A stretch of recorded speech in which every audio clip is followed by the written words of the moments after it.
Selamat untuk Mas Atta ya, supaya hal-hal seperti itu bisa menjadikan pelajaran dalam hidup dan berbuatlah selalu kebaikan kepada masyarakat, khususnya kepada diri kita dan orang tua kita maupun keluarga kita. Kepada masyarakat juga harus selamat dan sukses. Mudah-mudahan tidak ada aral melintang dalam meraih sukses dalam karirnya sampai yang sesuai dengan yang dicita-citakan.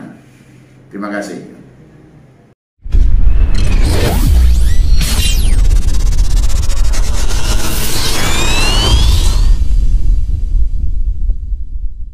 Nah, itu pertama saya mengucapkan apresiasi, syukur alhamdulillah kepada pihak kepolisian yang telah dengan tanggap dan cekatan bisa melakukan tindakan kepolisian terhadap netizen yang melakukan adanya dugaan tindak pidana. Yang kedua, saya berharap para netizen atau masyarakat umum pada masyarakat yang ada baik di Jakarta maupun di luar Jakarta, sebagai netizen jangan mudah mengeluarkan pendapat amarah atau merasa sok hebat atau bahkan sok jago dengan ngata-ngatain orang lain melalui media sosial. Kenapa? Itu ada contoh dalam kasus ini, sehingga jangan mudah kita dalam hidup di era model baru ini melakukan hal-hal yang begitu gatalnya ya jari kita ya untuk menyentuh ya huruf-huruf ada di HP. Apalagi terus dicampur dengan emosi kita karena rasa ketidaksukaan atau rasa kekesalan di tempat lain dibawa ke komunikasi di medsos itu jangan. Kita cukup membaca, memperhatikan, mencermati. Kalau hal yang sangat negatif, untuk apa kita tuangkan di dalam medsos yang akan ditransmisikan kepada publik? Nah, kalau hal-hal dari apa yang kita ketik dari ungkapan pemikiran atau batin kita, kemudian merugikan orang lain, itu kan sangat membahayakan buat diri kita. Bukan orang lain yang bahaya, yang kita kata-katain tidak baik itu bukan, tapi justru untuk diri kita. Dan apa pentingnya buat kita masyarakat untuk misalnya menjustifikasi tentang keburukan, kenegatifan atau suatu perbuatan yang menurut kita tidak pada tempatnya, padahal belum tentu gitu. Kan perspektif kita kan beda dengan yang senyatanya, karena kita hanya melihat dari medsos saja.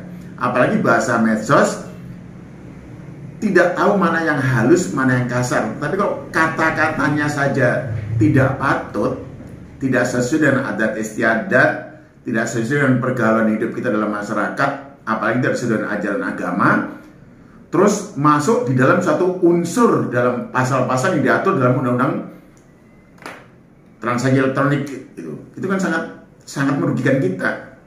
Karenanya buat netizen, mudah-mudahan yang lain tidak ikut-ikut seperti itu. Itu contoh di mata kita yang baru saja terjadi. Hanya karena berkomentar atau membuat kalimat yang tidak pada tempatnya merugikan orang lain, kita kena pidana. Untuk apa? Kan lebih baik kita nonton, membaca, memperhatikan udah cukup. Kenapa berkomentar yang bukan-bukan? Nah, yang lain ingat hal seperti itu. Ingat loh, perbuatan kita walaupun melalui medsos, ketikan jari kita di notes ya, huruf-huruf ada di HP kita tuh akan bisa mencelakakan diri kita apabila hal itu melawan hukum. Ditransmisikan, itu ada undang-undang ITE, informasi ya dan transaksi elektronik. Pasal-pasalnya ada dari pasal 27 sampai 45 dan seterusnya. Itu ada pembagian dari tindak pidana, klasifikasinya ada semuanya. Jadi para netizen gunakanlah ya bermedsos itu dengan baik. Kita jangan hilang tata krama kita di dalam kehidupan sehari-hari. Karena negara kita negara Pancasila, negara yang satu dan lainnya harus saling toleran untuk tidak satu dengan lainnya justru saling menistakan atau berbuat yang tidak sepatutnya. Itu yang saya kemukakan. Nah, itu bersyukurlah apa yang saya kemukakan ada manfaatnya untuk kepentingan masyarakat. Sehingga dari contoh yang orang sudah ketangkep tadi, itu kita apresiasi pihak kepolisian yang pertama. Yang kedua, buat contoh masyarakat lain jangan niru seperti itu gitu loh. Sayang kan? Jadi kita bermedia sosial itu, misalnya seperti saya, menyampaikan tanggapan atau komentar itu ada manfaatnya buat masyarakat, supaya masyarakat jangan sampai terkena pelanggaran hukum, apalagi hukum pidana, karena sanksinya hukuman atau denda. Ini kan sangat merugikan dirinya atau keluarganya.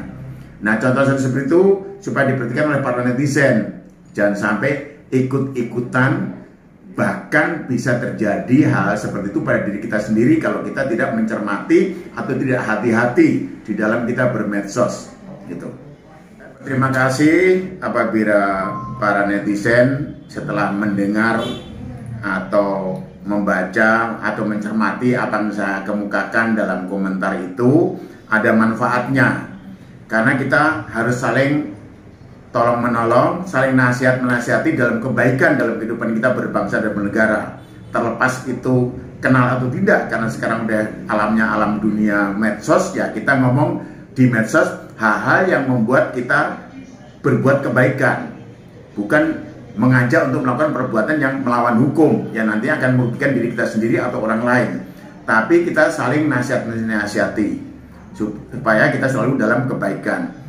Juga kembali, tidak bermedsos pun, apalagi bermedsos nih, perbuatan kita pun satu dengan sama lainnya harus saling mensupport, mensinergi untuk kebaikan, untuk kemajuan kebudayaan, sikap tindak kita sebagai warga negara Republik Indonesia itu hal yang baik.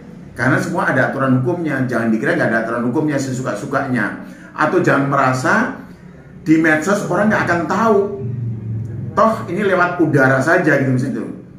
Karena komunikasi kan diatur oleh satelit misalnya. Orang nggak akan tahu kita di mana beradanya, atau pergi kemana, atau besok pindah lagi. Dimanapun juga yang namanya perbuatan manusia masih bisa dideteksi. Ada cara-caranya. Karenanya orang jangan mudah kalau melakukan di kampung, misalnya kayak saya di Purworejo gitu. Orang Jakarta nggak tahu saya berada di mana. Kalau saya melakukan tindak pidana atau seseorang di Maluku melakukan tindak pidana, itu nantinya akan bisa dicari lokasinya di mana, jamnya jam berapa, apa yang diucapkan, apa yang dilakukan, nanti akan dapat dideteksi. Karena apa? Semua komunikasi kita melalui medsos ini ada providernya, ada bank datanya yang disimpan di sana. Ini harus hati-hati seperti itu. Apalagi lokasi.